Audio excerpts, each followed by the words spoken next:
अस्सलाम वालेकुम, ये है अलग। मैं हूं तारिक मतीन। पाकिस्तान की सुप्रीम कोर्ट कैसे काम करेगी ये तय करने के लिए हुक्मरान इत्तेहाद ने एक बिल दोनों ऐवानों से मंजूर करवा लिया। अब क्या होगा, लेकिन उससे पहले ये देख लेते हैं कि अब तक हुआ क्या है। चेयरमैन सेनेट सादिक संजरानी ने supreme court rules and procedure bill मंजूरी के लिए सदर मुमलिकत डॉक्टर आरिफ अलवी को अरसाल कर दिया है। उससे पहले कौमी असेंबली के बाद सेनेट ने भी अदालती इस्लाहात बिल कसरत राय से मंजूर कर लिया था, जबकि इस मौके पर पाकिस्तान तहरीक इंसाफ समेत अपोजिशन ने एहतजाज किया। चेयरमैन सेनेट सादिक संजरानी की सदारत में सेनेट के इजलास में वफाकी वजीर आजम नज़ीर तारड़ ने अदालती इस्लाहात बिल की तहरीर पेश की और बिल के हवाले से तफसीलात बताई। उसके बाद बिल की शिकवार यानी एक एक पॉइंट के हिसाब से मंजूरी दी। सेनेट में supreme court practice and procedure bill 2023 के हक में 60, मुखालिफत में 19 वोट आए। बिल की शिकवार मंजूरी के दौरान अपोजिशन ने बिल की कॉपियां फाड़ दी, एहतजाज किया और शोर शराबा किया। Supreme court practice and procedure bill यानी सुप्रीम कोर्ट कैसे काम करेगी, इस बिल के तहत सू मोटो यानी अज खुद नोटिस देने का इख्तियार अब आला अदलिया के 3 सीनियर तरीन जजेस के पास होगा। पहले ये चीफ जस्टिस ऑफ पाकिस्तान के पास होता था।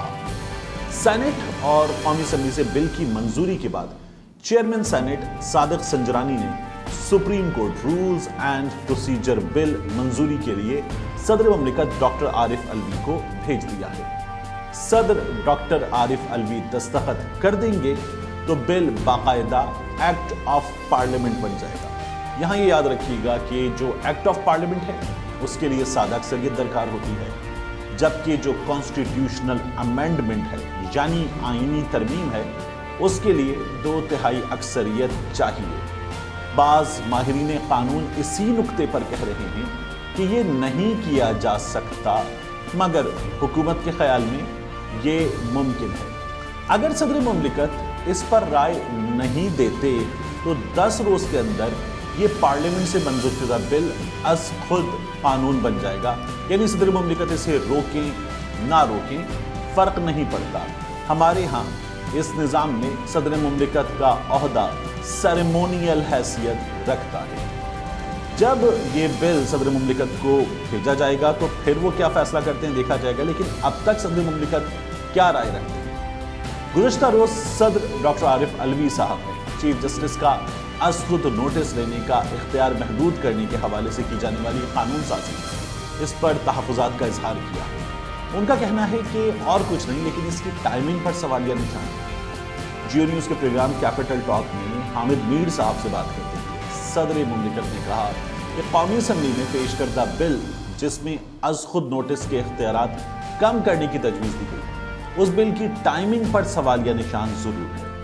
इसमें सुप्रीम कोर्ट के साथ इत्तेफाक राय हो जाए तो बेहतर है। सदर मुमलिकत ने यह भी कहा कि मैंने ये बिल अभी देखा नहीं है, मैंने ड्राफ्ट देखा, जब बिल आएगा तो देखकर उसकी मंजूरी के हवाले से फैसला करूंगा। बहरान को बढ़ाने के लिए बल्कि इसको हल करने के लिए किरदार अदा करूंगा। सदर मुमलिकत का यह कहना है कि वो बहरान बढ़ाना नहीं चाहते। सदर मुमलिकत की जानिब से ये बयान एक ऐसे वक्त में आया जब कौमी असेंबली में अदालती इस्लाहात से मुताल्लिक़ बिल भारी अक्सरियत से मंजूर कर लिया गया। वैसे वहाँ अपोजिशन है भी, जहाँ हिज़्ब इख्तिलाफ और हुकूमती अरकान ने बिल की भरपूर हिमायत की। ये जो हिज़्ब इख्तिलाफ है ये पाकिस्तान तहरीक इंसाफ की टूटी हुई हिज़्ब इख्तिलाफ है।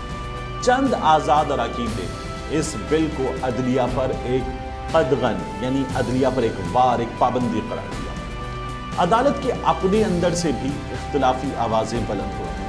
मिस्टर जस्टिस काजी फायजी साहब मुस्तकबिल के चीफ जस्टिस, उन्होंने इस सिलसिले में एक फैसला दिया, जिसके बाद इलेक्शन में ताख़ीर की समाअत करने वाला बेंच टूट गया।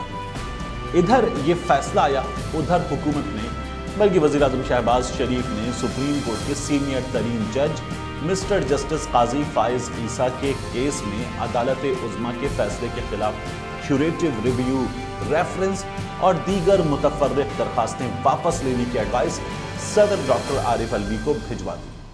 वज़ीर आज़म ने सदर को भिजवाई जाने वाली एडवाइस पर इफ्तारी से पहले ही दस्तखत कर दी।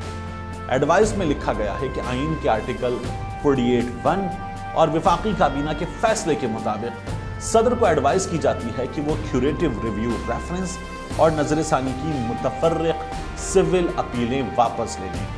یہ ہے کیا؟ جسٹس قاضی فائز عیسیٰ کے خلاف ایک ریفرنس تھا، ریفرنس کا فیصلہ آیا، ریویو ہوا، اور ریویو کے بعد کیوریٹو ریویو یہ پینڈنگ تھا، اب یہ واپس لے لیا گیا ہے۔ وزیر اعظم نے اپنی ایڈوائس میں یہ موقف اختیار کیا ہے کہ پاکستان تحریک انصاف کی حکومت نے سپریم کورٹ کے 26 اپریل 2021 کے جسٹس قاضی فائز عیسیٰ کیس میں فیصلے کے خلاف کیوریٹو ریویو اور نظر ثانی کی متفرق سول درخواستیں دائر کی تھیں۔ وزیر اعظم نے کیوریٹو ریویو ریفرنس اور متفرق سول درخواستیں واپس لینے کی ایڈوائس پر دستخط کرنے کی ہدایت کی۔ سپریم کورٹ آف پاکستان کے وکیل یا ایڈوکیٹ آن ریکارڈ انیس محمد شہزاد کو کیوریٹو ریویو ریفرنس واپس لینے کی اجازت دے دی گئی۔ ایڈوائس میں وزیر اعظم نے صدر کو کیوریٹو ریویو ریفرنس اور متفرق درخواستوں کی واپسی پر دستخط کرنے کی سفارش کی ہے اور انیس محمد شہزاد کو کیوریٹو ریویو ریفرنس واپس لینے کے پروانے پر بھی دستخط کر دی۔ وزیر اعظم کی صدارت میں کابینہ پہلے ہی مسٹر جسٹس قاضی فائز عیسیٰ کے خلاف ریفرنس واپس لینے کی منظوری دے چکی تھی، جس پر وزیر اعظم نے وزیر قانون سینیٹر اعظم نذیر تارڑ کو جسٹس قاضی فائز عیسیٰ کے خلاف کیوریٹو ریویو ریفرنس واپس لینے کی ہدایت کی۔ وزیر اعظم کیا کہتے ہیں؟ ان کا کہنا ہے کہ کمزور اور بے بنیاد وجوہات پر کیوریٹو ریویو ریفرنس دائر کرنے کی وجہ سے حکومت نے اس کی پیروی نہ کرنے کا فیصلہ کیا ہے۔ یہ پہلے بھی حکومت کا فیصلہ تھا کہ پیروی کی جائے، تب حکومت تھی پاکستان تحریک انصاف کی، اب حکومت بدل گئی تو یہ حکومت ریفرنس واپس لے رہی ہے۔ ریفرنس کے نام پر جسٹس قاضی فائز عیسیٰ اور ان کے اہل خانہ کو ہراساں اور بدنام کیا گیا۔ یہ ریفرنس نہیں تھا، آئین اور قانون کی راہ پر چلنے والے ایک منصف مزاج جج کے خلاف ایک منتقم مزاج شخص عمران نیازی کی انتقامی کارروائی تھی۔ یہ عدلیہ کی آزادی پر شبخون اور اسے تقسیم کرنے کی مضمون سازش تھی، یہ شہباز شریف صاحب کا کہنا ہے۔ جسٹس فائز عیسیٰ کے جس فیصلے کے بعد یہ سب ہوا، اس پر اختلاف کرتے ہوئے جسٹس شاہد وحید نے ریمارکس دیے ہیں کہ حافظ قرآن کیس میں وہ باتیں زیر بحث آئیں جو کیس کا حصہ نہیں تھی۔ اب ہم بات کر رہے ہیں اس فیصلے کی جس میں مسٹر جسٹس فائز عیسیٰ نے سپریم کورٹ آف پاکستان کے chief justice mister justice Umar Ata Bandial کو از خود نوٹس کی سماعت سے روک دیا۔ سپریم کورٹ میں حافظ قرآن کو 20 اضافی نمبر دینے کے کیس میں مسٹر جسٹس شاہد وحید نے 5 صفحوں پر مشتمل اختلافی نوٹ جاری کیا۔ مسٹر شاہد وحید اپنے اختلافی نوٹ میں کیا لکھتے ہیں؟ انہوں نے لکھا ہے کہ مسٹر جسٹس قاضی فائز عیسیٰ اور مسٹر جسٹس امین الدین کے فیصلے سے وہ اتفاق نہیں کرتے۔ از خود نوٹس میں وہ باتیں زیر بحث لائی گئیں جو کیس کا حصہ ہی نہیں تھی۔ جسٹس شاہد وحید نے اختلافی نوٹ میں یہ بھی لکھا ہے کہ بینچز تشکیل دینا چیف جسٹس کا انتظامی اختیار ہے۔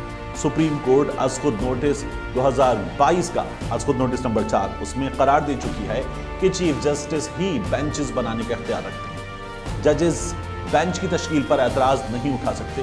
اگر ججز کو بینچ کی تشکیل پر اعتراض تھا تو وہ کیس سننے سے معذرت کر سکتے تھے۔ موجودہ خصوصی بینچ بھی قانون کے مطابق تشکیل دیا گیا، یہ کہتے ہیں مسٹر جسٹس شاہد وحید۔ ان حالات میں جمیعت علماء اسلام کے سربراہ اور پی ڈی ایم کے صدر مولانا فضل الرحمان نے وزیر اعظم شہباز شریف سے ملاقات کی۔ انہوں نے عدالتی قانون میں اصلاحات کا بل منظور ہونے پر انہیں مبارکباد پیش کی ہے۔ مولانا فضل الرحمان وزیر اعظم شہباز شریف سے ملاقات کے لیے خود وزیر اعظم ہاؤس پہنچے۔ ان کا استقبال مسلم لیگ نون کے صدر اور وزیر اعظم پاکستان نے خود کیا۔ یہ دونوں مل بیٹھے اور اس بیٹھک میں پاکستان کی موجودہ سیاسی صورتحال پر تبادلہ خیال کیا گیا، جبکہ فضل الرحمان نے وزیر اعظم شہباز شریف کو supreme court practice and procedure bill کی پارلیمنٹ سے منظوری پر مبارکباد پیش کی۔ مولانا فضل الرحمان نے وزیر اعظم کو اتحادیوں کی جانب سے پورے تعاون کی یقین دہانی بھی کروائی اور اس ملاقات میں یہ جو پاکستان کی موجودہ سیاسی صورتحال ہے اس پر بھی تفصیلی مشاورت کی گئی۔ یاد رکھیے ایسے میں اب بعض حلقے chief justice Pakistan mister justice Umar Ata Bandial سے استعفے کا مطالبہ کر رہے ہیں۔ साथ ही ये दावा भी किया जा रहा है कि चीफ जस्टिस पर इस्तीफे के लिए दबाव है। ये दबाव अदालत के अंदर से भी है, ये दबाव अदालत के बाहर से भी।